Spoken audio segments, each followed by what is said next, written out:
Hey, it's Eo here, And it's toasty.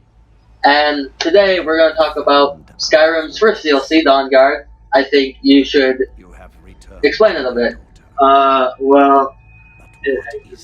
Dawnguard, it's going into the vampire lore. It doesn't, since being a vampire wasn't even all that fun. I don't know anyone who was a vampire in Skyrim or tried being a vampire because werewolf was so much better. I accidentally became a vampire, and I hated it. Yeah, this is basically just exploring that, opening it up. The Dawnguard, which is what this is named after, is these guys, the vampire hunters, and trying to prevent this vampire secret society from their overall goal of blotting out the sun. How do you accomplish that? How are they going about that? Magic. Wait, for the Dawnguard or for the... No, how are the vampires trying to black out the sun? It's magic. I don't understand that. They've shown some stuff like where they go into some other plane of like the dead or something, and so they must be interacting with that to do whatever the hell they're showing right now. Okay, but alright. On other note, perk trees for the werewolves and vampires. That's kind of awesome. You didn't see that in Skyrim, and it's nice to see that they're taking that into considerations. Like people might want to level up this thing. Yeah, they're adding more stuff to the werewolf, I think, just because they're making a perk tree for the vampire form that they showed, which is like the vampire lord, and you just basically turn in something from Underworld. Yeah, it looks pretty awesome. And honestly, it looks like worth being a vampire now. I'm definitely going to be a vampire first. I don't even know if I'm going to try and be these Dawnguard guys. They didn't even talk about it that much. They were just like, oh, you could be this vampire and get all these super awesome abilities, or you could be a guy with a crossbow. Right? I'm crossbow, duh. And this, the new mount, that you could just summon anywhere you go. Yeah, I don't know. I think they said it was for Dawnguard, actually, but... Really? I'm not entirely sure on that, but it might be for the vampires too. Okay, and, mounted combat. That's something pretty big. Yeah, I was just playing Skyrim actually, and they just put in mounted combat. Oh, so it's not even hard. You can do it now. Yeah, Oh. They just updated. It's an update. Okay, well that's still pretty cool. Yeah. I mean, oh, here goes. This is a transformation. It's pretty awesome.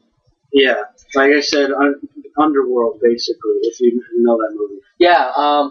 Apparently you can use your wings to an extent. You can't fly, but you can. Yeah, right here. It's basically just another form of locomotion, faster, like kind of like a horse, like werewolves. You could travel a lot faster for running with werewolves. It's kind of the same basic idea. Okay. Well, now that we're pretty much getting down here, okay, I gotta ask: werewolf or vampire? I've always liked werewolves better than vampires, but this is taking it to the awesome level of vampires. I agree. I can't really. I don't know if I can say. I'm gonna say vampires for now, just because werewolves look a bit more melee based and up in your face, and these guys, he's like picking dudes up and throwing them. Yeah, they said that this vampire form is more magic based, not very melee oriented, and that the werewolf is more melee oriented. And okay, what else is going down this DLC? Harder to fight dragons that dive in water. That was just in the. I think that's probably just going to be part of the campaign or something. But yeah, harder to fight dragons. And what I was surprised about, what I just learned, was that you can basically start this DLC very early on in the game, and you can basically just play the whole game as like this vampire. Yeah, isn't the quest start like level 10? Yeah, level 10 you can start the DLC, they said. Okay, yeah, that's just awesome, because when you get games like Fallout, you get DLCs, but like there's the times where they're just their own separate thing, or you can't even go back to them. Like one of the ones for Fallout 3, I know you have to beat the game, and then you can go into it. Yeah, and this isn't like that, which is good.